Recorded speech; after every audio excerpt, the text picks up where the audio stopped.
Hey everyone, Tony George, Monday update, Sunday NFL reaction first, and then we'll get you a free play, a free opinion in the Vikings and the Eagles games. We've got a card involving both games tonight, both with my premium play card for football and the player prop card, which is all quarterbacks involving both games, over at DocSports.com.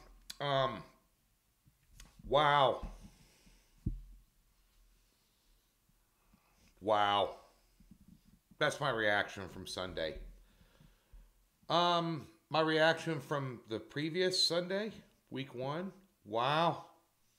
Absolute carnage for everybody involved in the survivor pools. Absolute carnage yesterday for everybody involved with sports betting, teasers, you name it. Matter of fact, and you follow me on Twitter, a lot of you do, at TGeorgeSports. I put this out just as a general comment. I'm not making. I had a 1 and 2 day. Okay, wasn't horrible, but wasn't good. But based on what I saw yesterday, that's one of the craziest Sundays I've seen. And I've been doing this 30 years. Just from a general perspective, it's one of the most insane Sundays I've seen in the NFL in recent memory. I mean, it's unbelievable. And if you think that a bet in the NFL is safe with 3 minutes to go in the game, let's say you had a total of under 45. And with 3 minutes left, you're winning that bet by 17 points. You're not safe.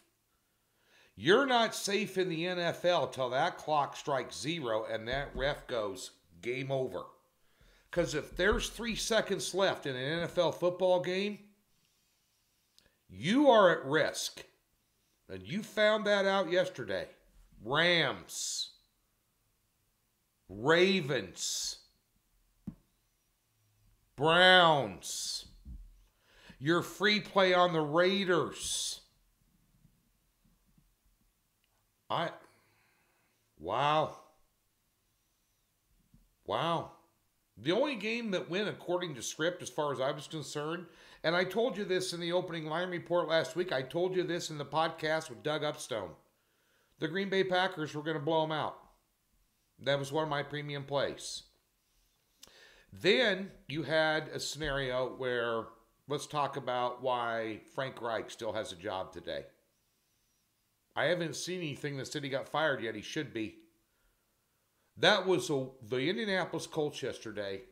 We're playing a team that knocked them out of the playoffs last year in Week 17. Slobber knocked them. That's the reason they got rid of Carson Wentz and brought in Matty Ice Ryan, who looked like they made the Indianapolis Colts look like an ass clown act. I've never seen an NFL team that unprepared to play a game. That game should have been circled the second that game last year was over. When that schedule came out and you saw that, we're going to go down there and we're going to kick their ass. It was alarming, the no-show that the Indianapolis Colts brought to the table. Alarming. That whole staff needs to go. That's like a Scott Frost at Nebraska losing to Georgia Southern. See ya. Yep, had enough.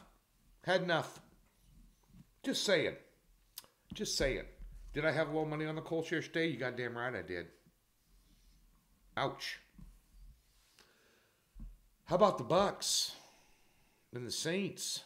The whole world was on the Saints. I put them in a teaser. I thought I'd get them through 3. I thought I'd get them through 6. I thought I'd get them through 7. I had them with the Packers, who I got down under 6 and 7 to 4. Thought that was a great teaser. They own Brady. Jameis Winston looked like he was playing for the Bucks again. And by the way, just a quick one, then we'll get right to your game here. I could argue that Cooper Rush is as good as Dak Prescott. You didn't have to pay him any money. Yeah. How about the AFC champions? 0-2, and the New York Giants are 2-0. Welcome to the 2022 NFL season. Okay, tonight's game. where conventional handicapping seems to go out the window here, but let's take a look at the things for what they are here. I have Minnesota in the power ratings at 1.8 points better than Philadelphia. Yet Philadelphia's jumped up from -1.5 to -2.5 tonight. So that's a full 3-point overlay. And in the NFL, that's a big number. I'm almost scared to put out this free play. If you take a look at the Philadelphia Eagles needed 38 points to beat the Detroit Lions, who, by the way, miraculously won by more than 6 yesterday, taking Washington in a teaser. That killed a lot of guys. But they needed 38 points to win by 3, and in that game they gave up 181 yards running the ball to the Detroit Lions. What do you think they're going to give up with Dalvin Cook? As a matter of fact, if any of you guys double as fantasy players, which most of you do because we're all action junkies, you take a look. 3 of the top 10 offensive fantasy players are on the offense for the Minnesota Vikings. Cook, Thielen, Jefferson. There isn't a team in the NFL that wouldn't kill to have those 2 wide receivers and that running back. And on top of that, say what you want to say about Kirk Cousins. He's a good quarterback. He's a top 15 quarterback in the NFL. He's more than capable. And this is, by the way, the same Minnesota Vikings team that made the Green Bay Packers offense last week look like a clown act, circus act. Rendered them useless. They couldn't get out of their own way. They couldn't get a lap dance down at the Cheetah Club in Vegas with a fistful of hundreds. Now, Jalen Hurts, does he look good running the football? Yeah.